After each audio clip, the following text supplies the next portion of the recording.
Hi everyone, welcome back to my channel. So for this video, magdi-discuss tayo ng 15 items na Civil Service Exam Reviewer tungkol lahat sa fraction. So kagaya nung dati, bawat slide ay i-post nyo po muna, try sagutan.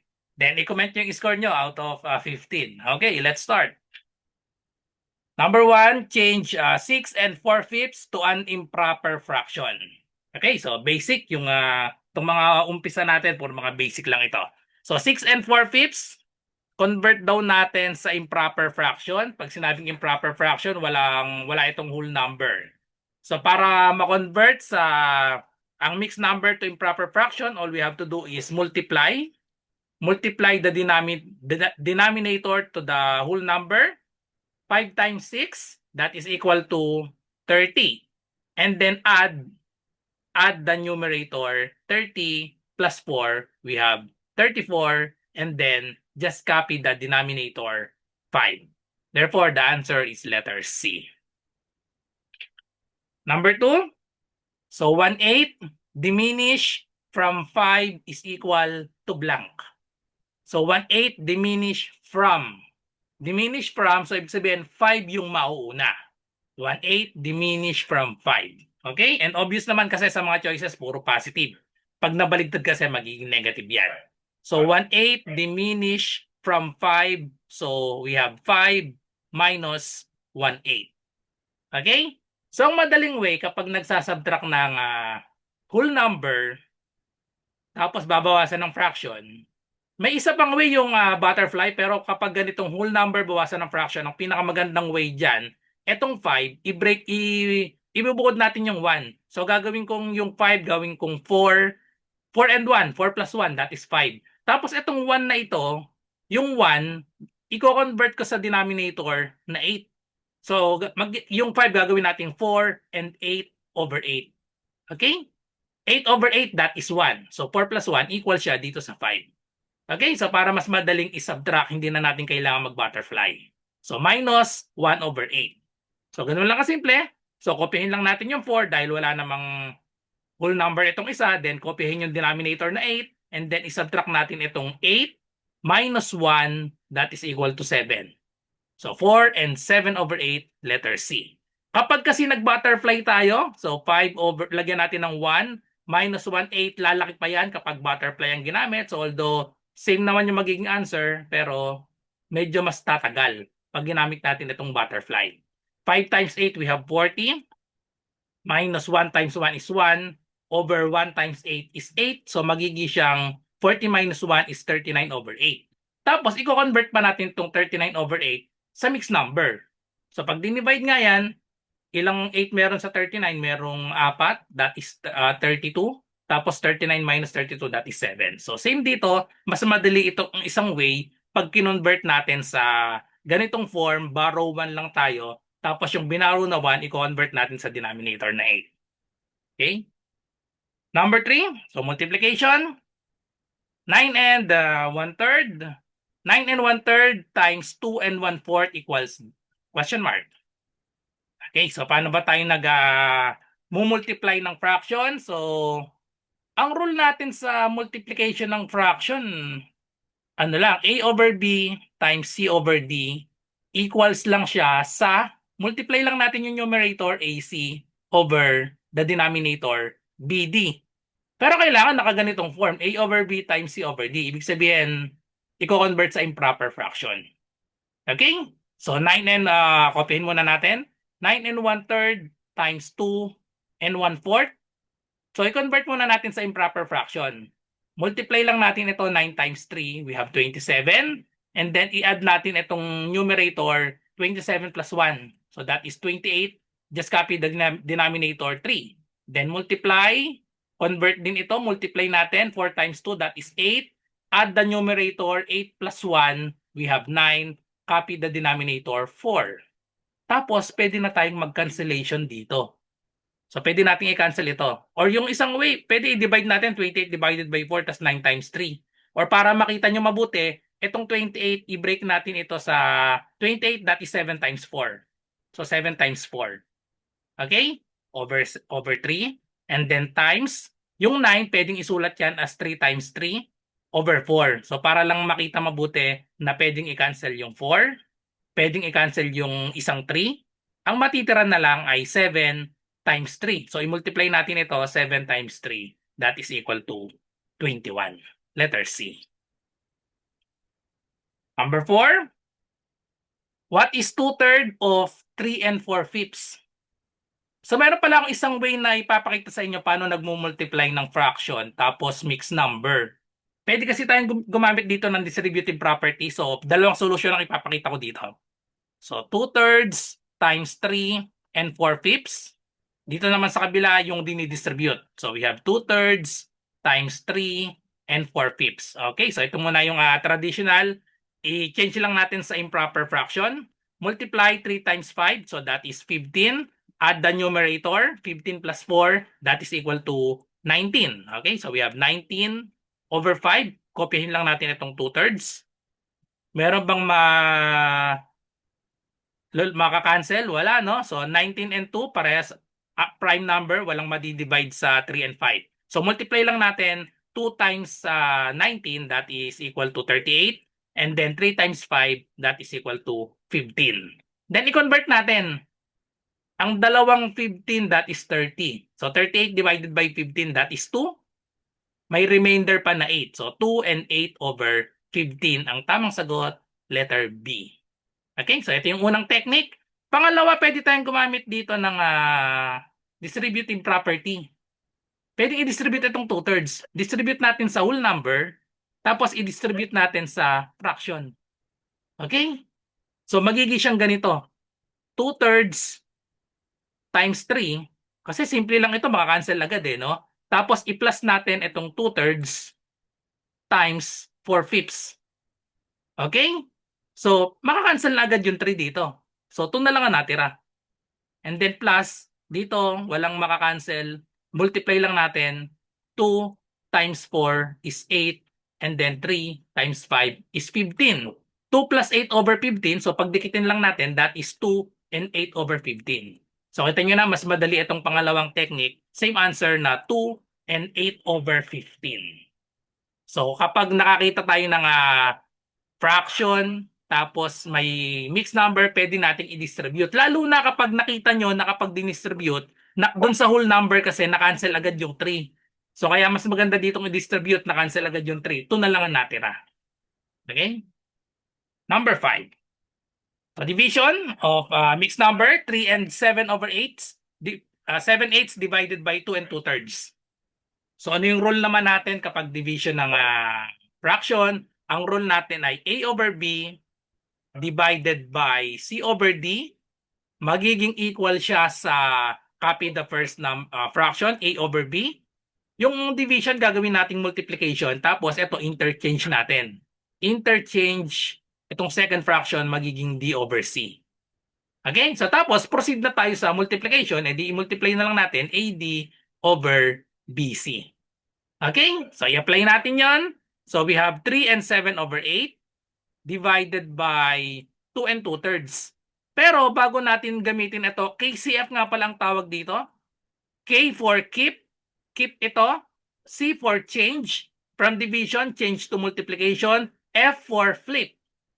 Ito, in-interchange natin. C over D naging D over C. Flip.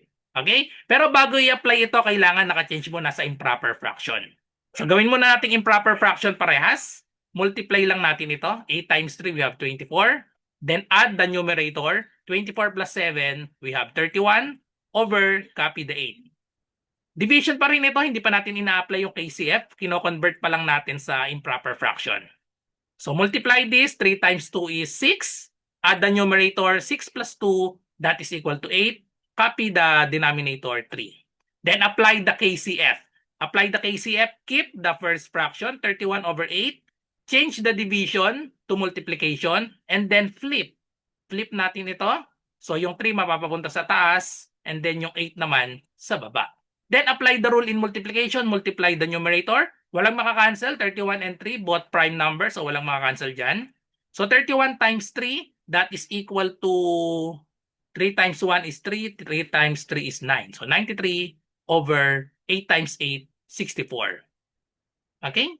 So, ang sagot dito, i-convert natin sa wala pa sa choices, i-convert ilang 64 meron sa 93, edi subtract lang natin. So, magiging itong 13, ito magiging 8. Meron lang siyang 1, no? Isang 64 lang meron sa 93. So, subtract lang natin ito. 8 minus 6, that is 2. 13 minus 4, that is 9. Copy the denominator, 64. So, the answer is letter A, 1 and 29 over 64. Number 6, so conversion. Convert 0.28 to a fraction in the simplest form. Okay? Pag nagko-convert tayo ng ganitong fraction, 0.28 bilangin lang natin ng decimal places. Kung ilan ang decimal places, yun ang number ng 0 sa denominator. So ilan ang decimal places natin? 1, 2. Ibig sabihin, ang denominator natin ay 2 0. Siyempre may 1 sa harap, 100. Okay? And then copy the 28. So therefore, the answer is 28 over 100, wala sa choices kasi kailangan i-lowest term natin. Ayan, simplest form. Saan pwedeng i-divide ang 28 at 100? Pwede yan rekta sa 4, pero kung hindi nyo agad nakita yung 4, okay lang namang i-divide muna sa 2. Kung hindi agad nakita yung 4, so pwedeng uti-uti lang, 28 divided by 2, that is equal to 14, and then 100 divided by 2 is 50. Wala pa rin sa choice. Nasa choices, pero kailangan simplest form. So 14 over 50, parehas even number, pwede pang i-divide parehas sa 2 ulit. So final answer, 14 divided by 2 is 7, 50 divided by 2 is 25. Letter B ang tamang sagot. Kung naman nakita nyo na agad na 4, edi irekta nyo i-divide sa 4. 28 divided by 4, that is 7. 100 divided by 4 is 25. Mas okay pag nakita nyo na agad yung 4.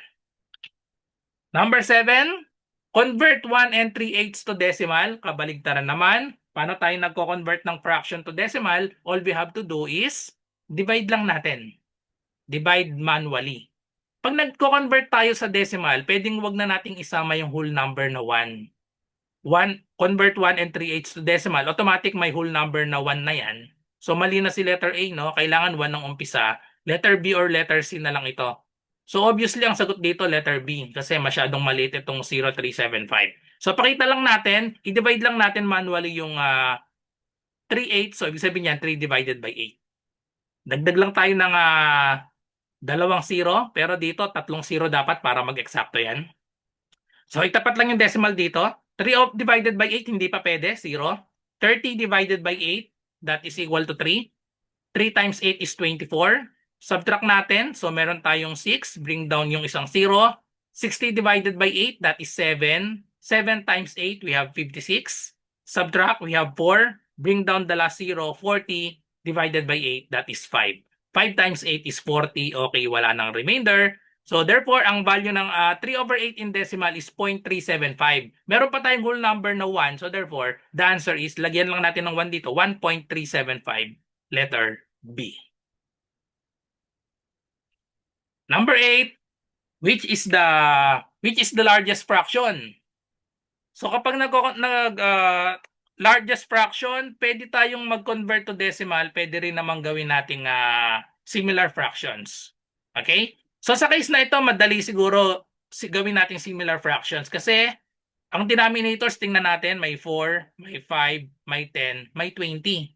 Titingin tayo sa pinakamalaki. Pinakamalaking denominator, 20. So parang madaling i-convert sa 20 lahat itong mga denominators natin, 4, 5, and 10. Madaling i-convert sa 20. Kaya ang gagamitin natin dito, pinakamadali ay gawin nating similar fractions. Okay? So 3/4 i-convert natin sa denominator na 20. Para ma-convert sa denominator na 20, saan i-multiply? Multiply parehas sa 5. Okay? So 4 times 5, 20. 3 times 5, 15. Next, 2/5. 2/5 para ma-convert natin sa denominator na 20, saan i-multiply si 5? Multiply natin sa 4. 5 times 4 is 20. Siyempre, ganun din yung numerator. 2 times 4 is 8. So largest fraction, ito yung tanggal na ito, no? So dahil 8 lang ito. So 3 over 10. 3 over 10, i-convert natin sa 20. Saan i-multiply? Multiply sa 2. Okay? 10 times 2 is 20. 3 times 2 is 6. Mas malaki pa rin si 15, so mali itong 6 over 20. And then letter D, 4 over 20. Compare lang natin dito sa 15 over 20, so mali na rin ito. Therefore, ang largest fraction ay si letter A, 3/4. Okay, so halfway na tayo, number 8. So kung naghahanap kayo ng Civil Service Exam Reviewer, ito yung maire-recommend ko sa inyo. Meron ako parehas nito, kaya alam ko yung maganda yung explanation nito. Itong dalawang reviewer na ito. So yung isa Brainbox. So ayan yung price niyan. Around 380 tsaka 700. Magkaiba ng price kasi mas makapal itong sa Brainbox. Pero yan. So kung may budget kayo, bilhin nyo parehas. Pero kung medyo wala naman, kahit yung isa lang dyan, para may iba yung nagre-review online na meron ding binabasa-basa. So bilhin nyo na dyan sa nakatag dyan. So kung bibili kayo, click nyo lang yan, dadalhin kayo niyan sa Shopee para mo-order nyo yan. Okay? Kung sa YouTube kayo nanonood, dadalhin kayo sa Shopee. Kung sa TikTok, nandiyan na sa Yellow Basket. Okay? Number 9. Jocelyn read 8/20 of a book about grammar. Mary Jane read 7/21 of the same book. Who reads more, Jocelyn or Mary Jane? So nagko-compare lang tayo dito. Kino-compare lang natin ng 8/20, si Jocelyn. Tapos si Mary Jane daw ay 7/21. So pag nagko-compare tayo, who reads more? So ibig sabihin, hinahanap natin alin yung mas malaking number dito. Mas malaking fraction. Pag nagko-convert tayo, all we have to do is cross-multiply. So itong 8, i-multiply natin dito sa 21. Yun yung magiging kay Jane. Tapos itong 20, i-multiply naman natin sa 7. Yun naman yung kay si J pala si Jocelyn. Tapos si M si Mary Jane. So unahin natin to mas madali. 7 times 20. 7 times 2, that is 14. Dagdagan lang na, copyin lang yung 0. 140 si Mary Jane. So ito naman 8 times 21. So isa-isayin lang natin. 8 times 1, that is equal to 8. Tapos 8 times 2, that is equal to 16. 168. So therefore, mas malaking fraction si Jocelyn, 168 kasi siya. So paano nangyari ang cross-multiply? Kasi pag in-cross-multiply natin yan, tapos yung i-multiply din natin itong denominators, magiging kasi itong 168 over 20 times 21. No need to multiply na ito. Kasi Mary Jane naman, magiging siyang 140 over ang denominator naman ay ganun din, 20 times 21. So same na silang ng denominator, 20 times 21. So ito na yung bagong fraction natin. So obviously, mas malaki si Jocelyn. So therefore, letter A. Okay? Number 10. So ayan, 7/9 plus 1/6 minus 2/3. Kapag tatluan, hindi na applicable dyan yung butterfly. LCD na ang gagamitin natin. 7/9 plus 1/6 minus 2/3. So anong LCD natin? Ang LCD natin, pwedeng bumasi tayo dito sa pinakamalaking number. Tingnan ang denominators, 963. Pinakamalaki yung 9. So para madaling way ng pagkuha ng LCD, tingnan nyo lang yung multiples ng 9. Yung 9 pwedeng i-divide sa 3, pero yung 9 hindi pwedeng i-divide sa 6. Try natin yung susunod na multiple ng 9, that is 18. Okay? Ang 18 pwede nang ma-divide sa 9, pwedeng ma-divide sa 6, pwedeng ma-divide sa 3. So therefore, ang next na natin ay i-convert natin sa denominator na 18. So isolve natin yung mga numerator natin. So copyin lang natin, papalitan natin ng 18 yung mga denominator natin. Okay, now solve the numerator. Divide lang natin ito. 18 divided by 9, that is equal to 2. And then 2 times 7, we have 14. Next, 18 divided by 6, that is equal to 3.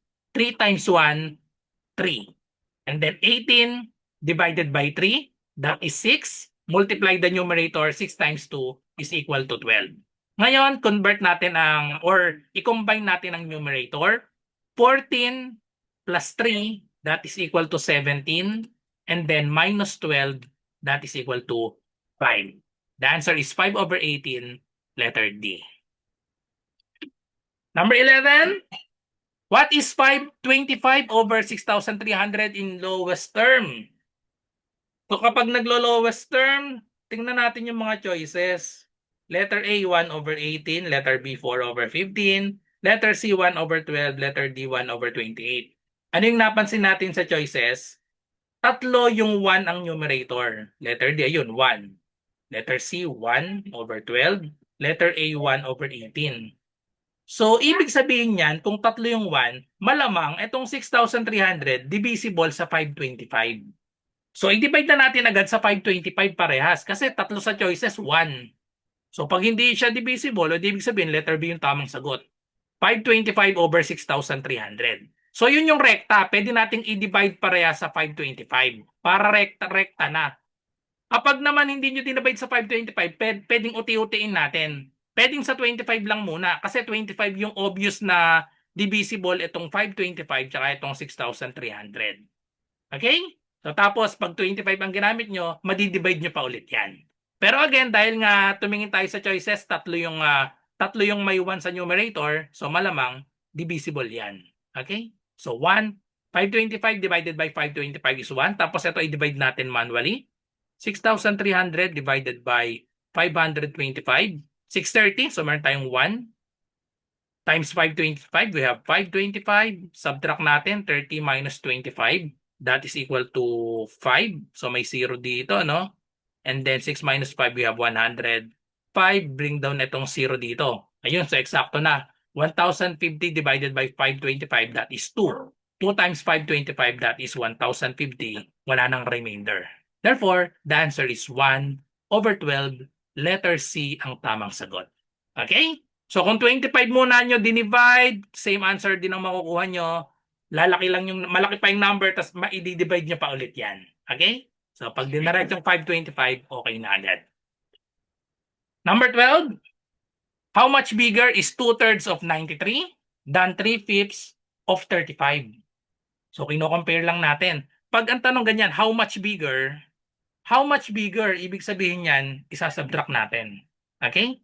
So unahin muna natin ito, 2/3 of 93. Ibig sabihin ng of ay multiplication. So 2/3 times 93, how much bigger siya? So ibig sabihin, isasubtract natin. Than 3/7 of 3/5. So 3/7, of means multiplication, and then 35. Okay? So divide muna natin ito. 93 divided by 3. So this is equal to 9 divided by 3. We have 31. 2 times 31, that is equal to 62. Minus 3/7 times 35. Divide muna natin. 35 divided by 7, that is 5. 3 times 5, that is equal to 15. Then subtract na natin. So kung mahirap i-mental, 62 minus 15, gawin natin vertical. Ayan. Borrow 1 tayo. 12. Ito magiging 5. 5 minus 1 is 4. 12 minus 5, that is 7. The answer is letter A. Number 13.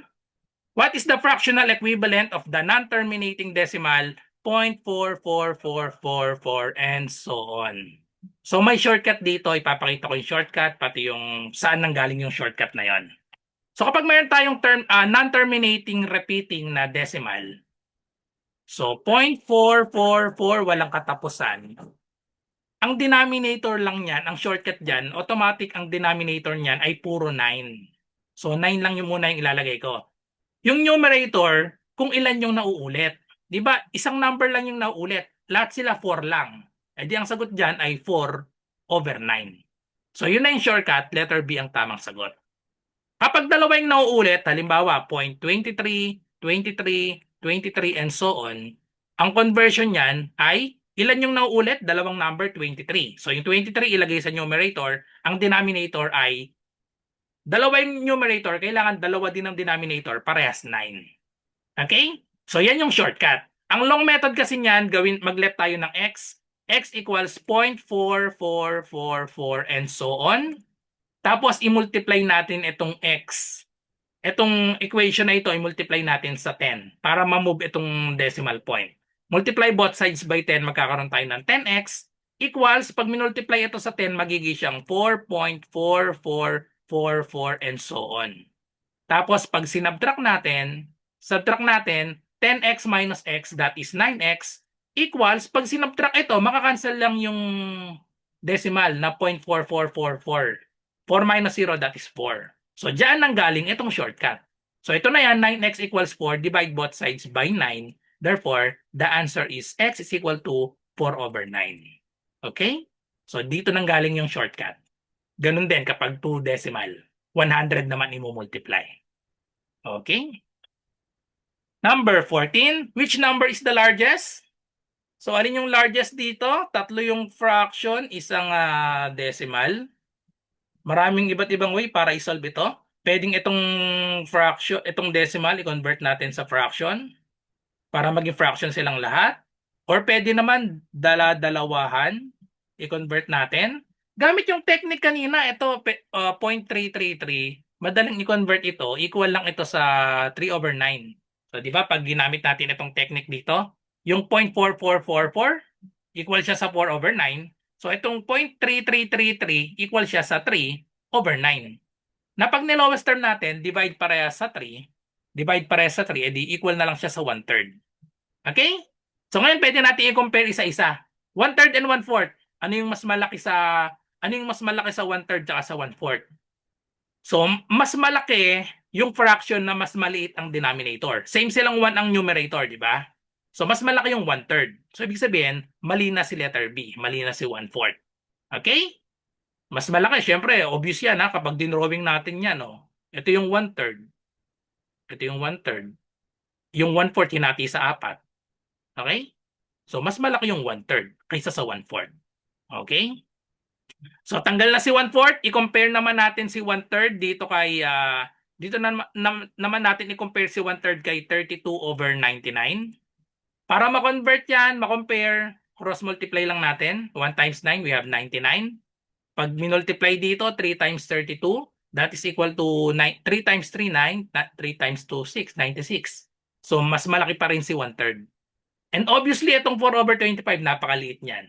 So, pag kinompare natin, 1/3 and 4/25, pag minultiply ito, 25. Pag minultiply si 3 times 4, 12 lang. So, mas malaki pa rin si 1/3, 25 siya. Therefore, the correct answer is letter A. Pinakamalaki ang 0.33333 dahil equal yun sa 1/3. Last number, Odette bought 5 meters ribbon. She cuts 9/10 meters of ribbon for the gifts. How many meters of ribbon was left? So, simpleng subtraction lang ito. Odette bought 5 meters ribbon. She cuts 9/10. Edi, subtract lang. How many meters of ribbon was left? So, subtraction lang. 5 minus 9/10. Parang gaya to na example number 2 yata, 2 or 3. Whole number, bawasan ng fraction. So, di ba, ang ginagawa natin, itong 5 gagawin nating 4. Gawin natin 4 plus 1 yung 5. Tapos, itong 1 na ito, i-convert natin sa denominator na 10. Okay? So, yung 1, gagawin nating 10/10. Okay? So, subtract na natin yung 9/10. So, ngayon, kopyahin lang ang whole number dahil walang whole number itong isa. So, we have 4. Kopyahin ang denominator na 10. Tapos, isubtract ito, 10 minus 9, that is equal to 1. The answer is 4 and 1/10, letter B. That's all. Thank you for watching. I hope may natutunan kayo sa video na ito. At kung meron kayong math question, i-comment nyo lang or i-PM nyo ako sa aking messenger sa Facebook. PM nyo lang ako, RJ Enseñado. Okay? So good luck sa lahat na nagre-review. Bye-bye and God bless.